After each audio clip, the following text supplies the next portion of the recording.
Yes ma'am. किसी को doubt अभी इसमें? नो। No ma'am. सभी बच्चों ने कर लिया है क्वेश्चन? और मैंने एक्सप्लेन कर दिया था। अगर जिसको नहीं आया है मैं बता दे रही हूँ यहाँ पे, ठीक है। इसके बाद नेक्स्ट टर्म से हम लोग स्टार्ट करेंगे न्यू चैप्टर, ठीक है। अभी जो ये पर्टिकुलर चैप्टर है, जिन बच्चों ने नहीं किया है क्वेश्चन आंसर इसके बहुत इंपॉर्टेंट है बेटा, याद रखिएगा। इसके क्वेश्चन आंसर जितने भी हैं वो बहुत इंपॉर्टेंट है, ठीक है। सारे के सारे एक्सरसाइज पहले और दूसरे चैप्टर की इतनी इंपॉर्टेंट नहीं थी जितने थर्ड और फोर्थ के हैं। तो आपको यहाँ पे ये पढ़ना है। जिन्होंने सॉल्व नहीं करा है मैं यहाँ पे सॉल्व कर दे रही हूँ, आप लोग कर लीजिए, ठीक है। चलिए ओके मैम।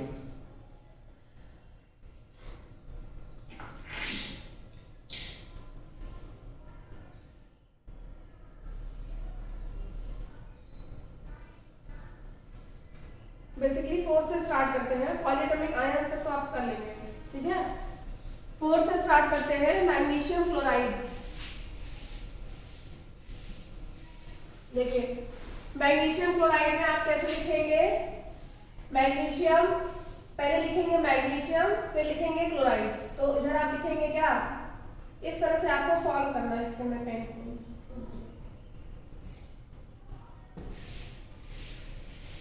देखो मैग्नीशियम क्लोराइड के केस में बेटा आपको सीधे सीधे क्या करना है, आपको पूरा प्रॉपर आंसर किस तरह से लिखना है ये मैं बता देती हूँ। How to write the proper answer, ठीक है।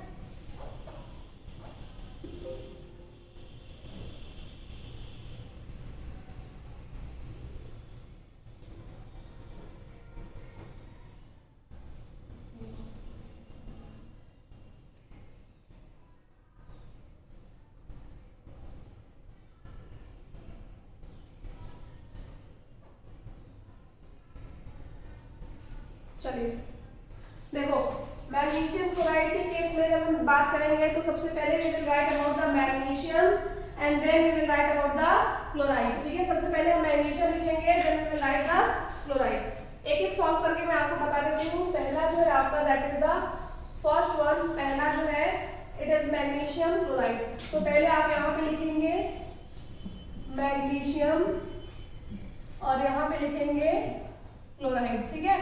ऐसी सेम यही आंसर आपको आपके एग्जाम्स में you have to write. Magnesium के नीचे symbol of magnesium Mg, symbol of chloride Cl। Magnesium has a electronic configuration of 282, that is it is atomic number of 12। यहाँ एटॉमिक नंबर मेंशन कर देंगे, it is atomic number of 17, electronic configuration 287, ठीक है। अब यहाँ पे आप नीचे लिखेंगे Mg हैविंग वैलेंसी 2, ठीक है, +2 यहाँ पे लिखेंगे। यहाँ पे Cl है -1, ठीक है। इस तरह से बिकॉज Cl में क्या है, एक इलेक्ट्रॉन कम है, it will accept 1 electron, so it will again the negative charge. दोनों को क्रॉस मल्टीप्लाई कर देंगे इस तरह से, ठीक है। देन Mg के नीचे 1 आएगा, 1 मैंने बताया लिखते नहीं है, Cl2 formula will be MgCl2, ठीक है। ये MgCl2 का हो गया आपका मैग्नीशियम क्लोराइड का। इसी तरह से जितने भी फॉर्मूले हैं सारे के सारे फॉर्मूले आपको मेंशन करने हैं, लिखने हैं, ठीक है। जिसको नहीं आ रहा है, जिसको लिखना नहीं आता है या फॉर्मूला बनाना नहीं आता है, अभी तक जो क्लास नहीं लिया हो या सीख नहीं पाया हो, ये उन सब के लिए है, ठीक है। मैं एक एक बता दे रही हूँ। जैसे मैंने मैग्नीशियम का करा था वैसे आपको सारा करना है। और मैं बता देती हूँ, कैल्शियम में देखो Ca, ठीक है, ऑक्साइड का O होता है, कैल्शियम हैज अ 2, ये -2। ये कैसे निकालेंगे, ये अब मैंने जो मेथड बताया है सेम सिमिलर मेथड से आपको ये सॉल्व करना है। दोनों को क्रॉस कर देंगे तो आएगा Ca2O2, ठीक है। एंड अब हम क्या करेंगे, 2 and 2 कैंसिल हो जाएंगे और हमारे पास क्या बचेंगे, CaO, कैल्शियम ऑक्साइड का CaO हो जाएगा। तो यहाँ पे जो आएगा that will be the CaO, ठीक है, ये हो जाएगा। नेक्स्ट है एल्युमिनियम कॉपर नाइट्रेट, ठीक है। कॉपर Cu है, नाइट्रेट NO3 है। कॉपर का +2 होता है हमेशा और नाइट्रेट का -1 मैंने बताया है। क्रॉस कर दो दोनों को, ठीक है। तो Cu के नीचे 1 आएगा, 1 हम लिखते नहीं है। NO3 के नीचे 2 आएगा तो NO3 का होल ट्वाइस हो जाएगा, ठीक है। कॉपर नाइट्रेट का क्या हो जाएगा, CuNO3 का होल ट्वाइस, ठीक। नेक्स्ट है एल्युमिनियम क्लोराइड क्लोराइड, वही सेम फॉर्मूला अप्लाई करेंगे, Al, यहाँ पे क्लोराइड का Cl, aluminium has a valency of +3, it is a -1, दोनों क्रॉस कर दोगे आ जाएगा AlCl3, ठीक है। जिसको नहीं समझ में आ रहा है वो ये सारा सॉल्यूशन देख ले और कर ले। Next one is calcium carbonate. Calcium carbonate की अगर हम बात करें तो कैल्शियम Ca कार्बोनेट CO3, ठीक है। कैल्शियम Ca है, कार्बोनेट है CO3, यहाँ कर दे रही हूँ मैं।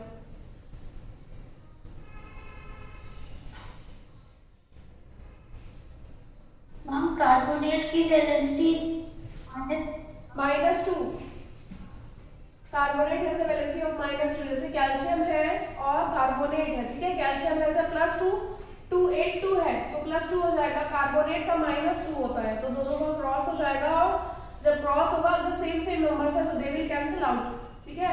तो यहाँ पे कैंसिल CaCO3 का होल ट्वाइस इस तरह से आएगा, पर ये दोनों कैंसिल हो जाएंगे, CaCO3 आ जाएगा कैल्शियम कार्बोनेट हमारा, ठीक है। ये हमारा कैल्शियम कार्बोनेट इस तरह से आ जाएगा।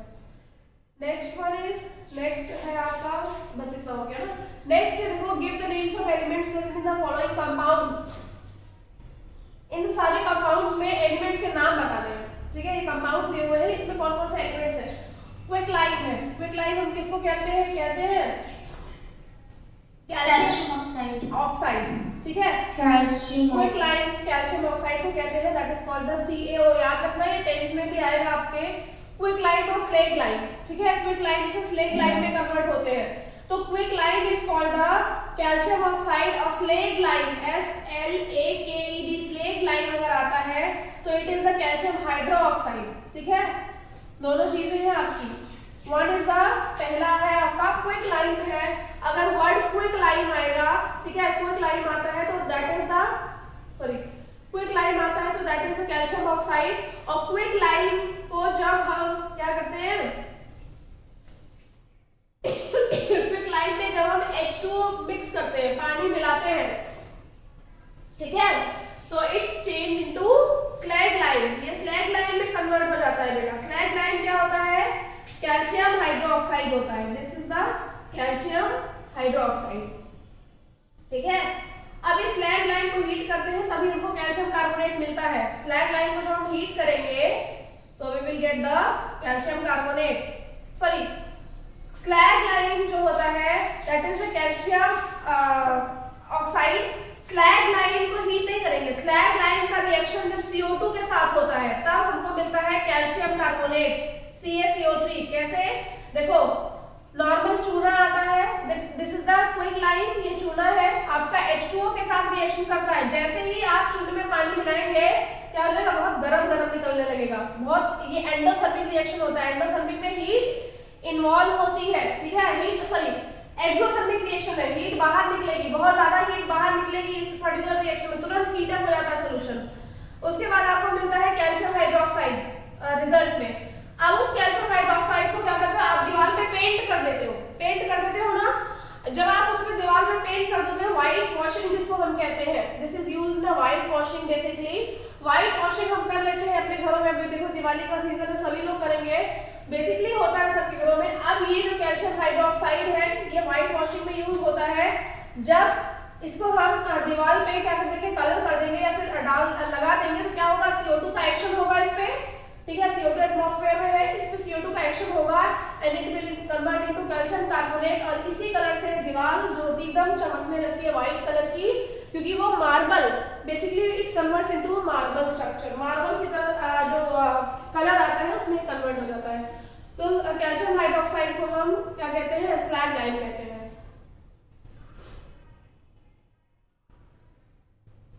हाइड्रोजन ब्रोमाइड HBr, जैसे HCl एसिड पढ़ा है ना आपने, HCl is acid, similar HBr ये भी एसिड है, तो हाइड्रोजन ब्रोमाइड इज HBr, ठीक है। तो हाइड्रोजन प्रेजेंट है और ब्रोमीन प्रेजेंट है, ठीक है, हाइड्रोजन, हाँ हाइड्रोजन और ब्रोमीन। नेक्स्ट है baking powder. Baking powder is known as sodium hydrogen carbonate, ठीक है, ये भी आप 10th में पढ़ेंगे। Baking powder is also known as sodium hydrogen carbonate, ठीक है। तो सोडियम कार्बोनेट और सोडियम हाइड्रोजन कार्बोनेट दोनों पढ़ेंगे आप, दिखा दे रही हूं मैं कैसे। वैसे 8th में आप लोगों ने पढ़ा होगा सोडियम कार्बोनेट बनाने का, जो सोडियम बाइकार्बोनेट बनाने का मेथड, अगर नहीं पढ़ा है तो 8B को मैंने पढ़ाया था। देखो सोडियम हाइड्रोजन कार्बोनेट NaHCO3, ये sodium hydrogen carbonate, it is commonly called the baking soda, इसको हम बेकिंग सोडा भी कहते हैं, ठीक है। इसको आप सोडियम हाइड्रोजन कार्बोनेट भी कहते हैं, सोडियम बाइकार्बोनेट भी कहते हैं, दोनों नेम होते हैं इसके, ठीक है।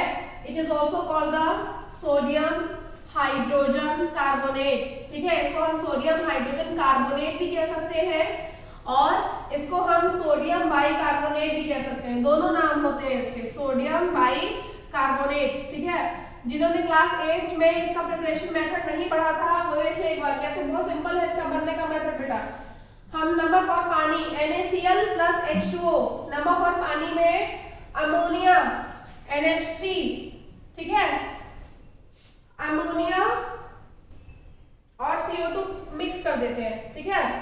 नमक और पानी में अमोनिया और CO2 मिक्स कर देते हैं, बहुत इजी है ये रिएक्शन का, याद करने का ट्रिक होता है बेसिकली। NaCl H2O में NH3 और CO2 आप जब आप मिक्स कर दोगे तो आपको दो प्रोडक्ट मिलेंगे, एक माइनर प्रोडक्ट, एक मेजर प्रोडक्ट। मेजर प्रोडक्ट में you will get NaHCO3 that is sodium bicarbonate, और दूसरा प्रोडक्ट मिलेगा NH4Cl अमोनियम क्लोराइड, ठीक है। दो प्रोडक्ट बनेंगे, जब आप ये रिएक्शन पूरा पर्टिकुलर कराएंगे तो आपको दो प्रोडक्ट मिलेंगे NaCl plus H2O, मतलब NaCl plus H2O को नमक और पानी कहते हैं क्योंकि NaCl कॉमन सॉल्ट है जो हम घर में यूज करते हैं। कभी भी आपको बेटा NaCl और H2O का सॉल्यूशन दिखेगा, ठीक है, कहीं भी किसी भी बुक में आज के बाद केमिस्ट्री में if you will get the solution of NaCl plus H2O, this is for the brine solution. इस सॉल्यूशन को हम क्या कहते हैं, ब्राइन सॉल्यूशन कहते हैं। नमक और पानी के जो घोल होता है, जो मिक्सचर होता है, this is called the brine solution. और जो ब्राइन सॉल्यूशन होता है उसमें अगर हम अमोनिया और CO2 को ऐड कर देते हैं तो हमको सोडियम हाइड्रोजन कार्बोनेट मिलता है और अमोनियम क्लोराइड मिलता है। अमोनियम क्लोराइड इसका माइनर प्रोडक्ट है और NaHCO3 is a major product, ठीक है, ये इसका मेजर प्रोडक्ट होता है।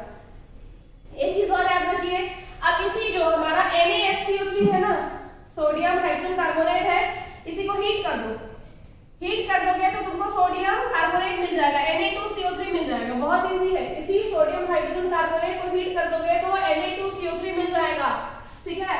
दोनों सॉल्ट आप अपने नॉर्मल लाइफ में यूज करते हैं, that is the baking soda and washing soda, ठीक है।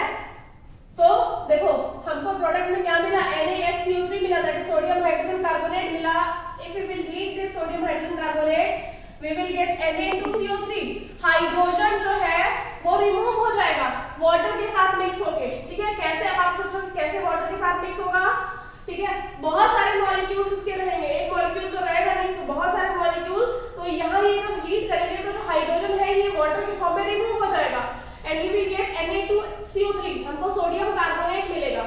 अब ये सोडियम कार्बोनेट जो होता है बेटा, इसको अगर हम वाटर के साथ रिएक्शन कराएं, मान लो 10 वाटर मॉलिक्यूल के साथ रिएक्शन करा रहे हैं, तो रिएक्शन कराने में क्या होता है, ये वाटर मॉलिक्यूल के साथ रिएक्शन नहीं करता है, ये उसके साथ सिर्फ बाइंड अप हो जाता है, चिपक जाता है। दो चीजें मैं आपको बताती हूँ, ये भी आप केमिस्ट्री में सीखेंगे, one is the absorption, another is the adsorption. ये शायद मैंने आपको बताया है, नहीं बताया तो देख लो। एब्जॉर्प्शन होता है और एडसॉर्प्शन, दो वर्ड होते हैं, ठीक है, केमिस्ट्री में आप सीखते हैं, this is called the surface chemistry, जिसमें आप एब्जॉर्प्शन और एडसॉर्प्शन सीखते हैं। एब्जॉर्प्शन में क्या होता है कि कोई भी चीज फुली, जैसे मान लो ये कोई स्पंज है, ठीक है, स्पंज है या फिर लकड़ी है, अगर हम इसमें पानी डालते हैं तो ये पानी पूरा अंदर तक एब्जॉर्ब हो जाएगा। स्पंज अगर रहता है तो स्पंज में it is absorb till inside, अंदर तक ये चला जाता है, that is called the absorption. Absorption में कोई भी चीज पर्टिकुलर जो एब्जॉर्ब हो रही है फुली एब्जॉर्ब हो जाती है, फुली उस पर्टिकुलर थिंग के अंदर, उस चीज के अंदर चली जाती है, ठीक है, सब्सटेंस के अंदर मिक्स अप हो जाती है, this is called the absorption. Adsorption surface phenomena होता है, उसमें क्या होता है, जैसे मान लो बारिश में आपने देखा होगा पेड़ गीले हो जाते हैं, पर अंदर से काटेंगे तो अंदर से सूखे रहते हैं, मतलब सिर्फ उनके सरफेस गीले होते हैं, ठीक है, अंदर का पार्ट नहीं गीला होता है, this is called the adsorption. इस प्रोसेस को हम एडसॉर्प्शन कहते हैं, ठीक है। अब यहाँ पे Na2CO3 into H2O जब करेंगे तो प्रोसेस सिर्फ किसका होगा, एडसॉर्प्शन का प्रोसेस होगा, मतलब वाटर मॉलिक्यूल सिर्फ Na2CO3 को नहीं चेंज करेंगे, केमिकल रिएक्शन में प्रोडक्ट को चेंज कर देते हैं ना, रिएक्टेंट को चेंज कर देते हैं, पर इसमें ये चेंज नहीं करेंगे, और नहीं चेंज करेंगे तो क्या हमारा बनेगा, हमारा Na2CO3 इंटू 10H2O बन जाएगा। ठीक है, ये H2O इसी के साथ बस ऐसे लगा रहेगा, इसको ऑर्डर ऑफ क्रिस्टलाइजेशन कहते हैं, और इस सॉल्ट का नाम है सोडियम कार्बोनेट डेकाहाइड्रेट। ठीक है, सोडियम माँ ने क्या बोला? Carbonate decahydrate. This salt is called the sodium carbonate decahydrate. Sodium carbonate DECA decahydrate normal washing soda होता है जो हम घर में यूज करते हैं अपने क्लोथ्स को वॉश करने के लिए। This is called the basically washing soda, sodium carbonate decahydrate. ठीक है, अगर ये 10 मॉलिक्यूल को एब्सॉर्ब करा रहा है तो 10 मॉलिक्यूल डेकाहाइड्रेट हो जाएगा। अगर 7 को करा रहा है तो पेंटा। ठीक है, 7 को कराता है, 10 को कराता है और 8 को कराता है, तो ऑक्टा, पेंटा और डेकाहाइड्रेट होता है। ठीक है, ये आ गया आपका यहाँ पे। हाँ बोलो, क्या हुआ? मॉलिक्यूल्स क्या हम हुआ?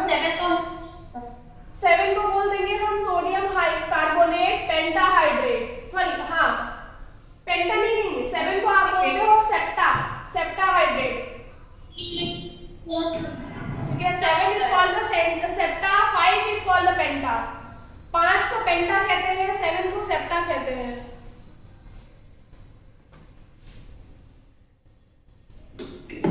And 4 और 5 को भी करेगा? नहीं, 4 और 5 को नहीं करेगा। 7 को करता है, 8 को करता है और 10, 3 मॉलिक्यूल्स बनते हैं जो एग्जिस्ट करते हैं। कर तो किसी को भी सकता है, जो हमारे नॉर्मली एग्जिस्ट करते हैं। ठीक है, बेसिकली जो हम यूज करते हैं that is the decahydrate, 10 molecule होते हैं। ये आपका बेकिंग पाउडर मैंने बता दिया। सोडियम, अब इसमें मैंने बताया NaHCO3 है, तो सोडियम यूज होता है हाइड्रोजन, कार्बन एंड ऑक्सीजन। ठीक है, पोटेशियम सल्फेट K2SO4 फॉर्मूला हो जाएगा। इसका फॉर्मूला भी बना लीजिएगा, तो फॉर्मूला में बना के K होता है, SO4 होता है। K has a valency of +1, SO4 -2, दोनों को क्रॉस कर देंगे, K2SO4 आपको मिल जाएगा। तो K2SO4 है, मतलब पोटेशियम है, सल्फर है और ऑक्सीजन है। ठीक है, calculate the molar mass of the following substance. इनका मोलर मास निकालना है। मोलर मास मैंने आपको बताया है निकालना, किस तरह से निकालते हैं सबका, ये आप निकाल सकते हैं। जिसको फिर भी नहीं समझ में, मैं HCl का बता देती हूँ। देखो, H में H1 होता है प्लस Cl का होता है 35.5, तो इसका कितना हो जाएगा 36.5। इसका मोलर मास हो जाएगा 36.5। ठीक है, इस तरह से आपको निकालना है। 7th वाला देखो, what is the mass of 1 mole of nitrogen atom. 1 मोल का नाइट्रोजन एटम निकालना है। ठीक है, सीधे ऐसे क्वेश्चन में मोल का फॉर्मूला लगाइए। Mole is equal to given weight upon molar mass. ठीक है, या फिर molecular mass, given weight upon molar mass. तो मोल क्या है, 1 मोल है, गिवन वेट मास पूछा है, मास मतलब हमारा गिवन वेट है, तो गिवन वेट हमारा मान लो x पूछा है, और क्या है 1 मोल ऑफ नाइट्रोजन एटम है, तो नाइट्रोजन N होता है। एक एटम में सिर्फ एक एग्जिस्ट करेगा। अगर नाइट्रोजन मॉलिक्यूल पूछा होता तो N2 हो जाता, लेकिन नाइट्रोजन एटम पूछा है तो N हो जाएगा। यहाँ पे N का कितना होता है, 7 atomic number means 14 atomic mass, x/14। ठीक है, 1 मोल ऑफ नाइट्रोजन एटम तो क्या हो जाएगा x/14, तो हमारा x कितना आ जाएगा बेटा 14 ग्राम। ठीक है, पहला ग्राम तो ये जाएगा। दूसरा देख लीजिए, जिसको नहीं आ रहा है वही कॉपी कर लेगा। ठीक है, एग्जाम में ऐसे क्वेश्चंस आते हैं, 9th में मैं फेल कर दूंगी।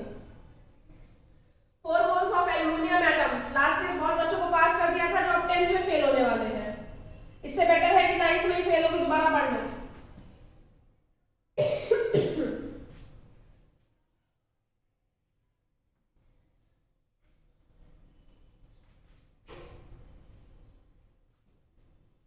देखिए, सबका एक एक बता दे रही हूँ, बाकी जिसको पूरी क्लास, बेटा जब पूरी क्लास आती है स्कूल तो एक एक बच्चे की कॉपी मैं इसमें चेक करती हूँ। ठीक है, मुझे पता है बहुत सारे बच्चों ने नहीं किया है, पर आज आपके व्हाट्सएप क्लास में मैं यही करूंगी।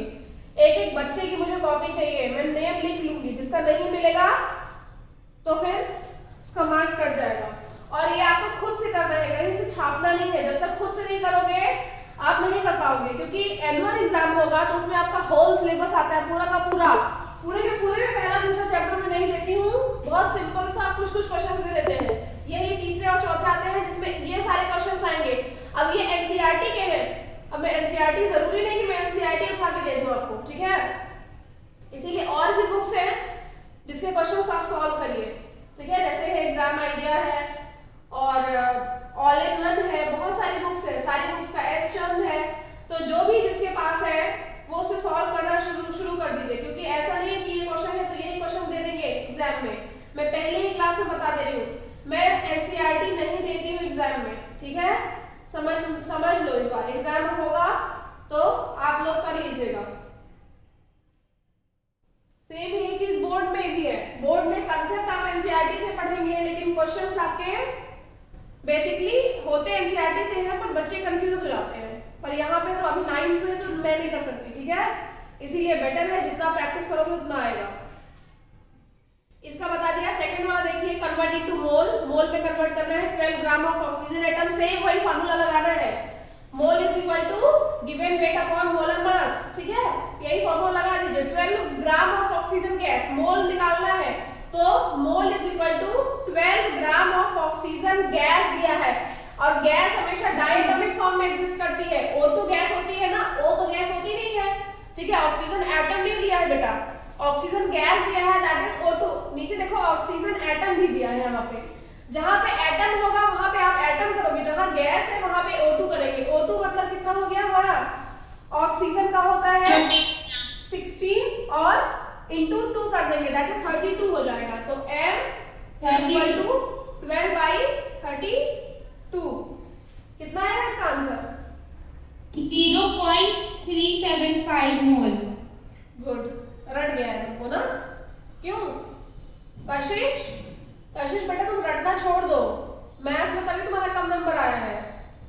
सॉल्व करना शुरू करिए बेटा, कोई भी चीज सॉल्व करना शुरू करो, क्योंकि आगे चीजें आपको रटनी नहीं है, आप रट के नहीं कर सकते हो कुछ भी, ठीक है। तो इसलिए सॉल्व करना शुरू करिए।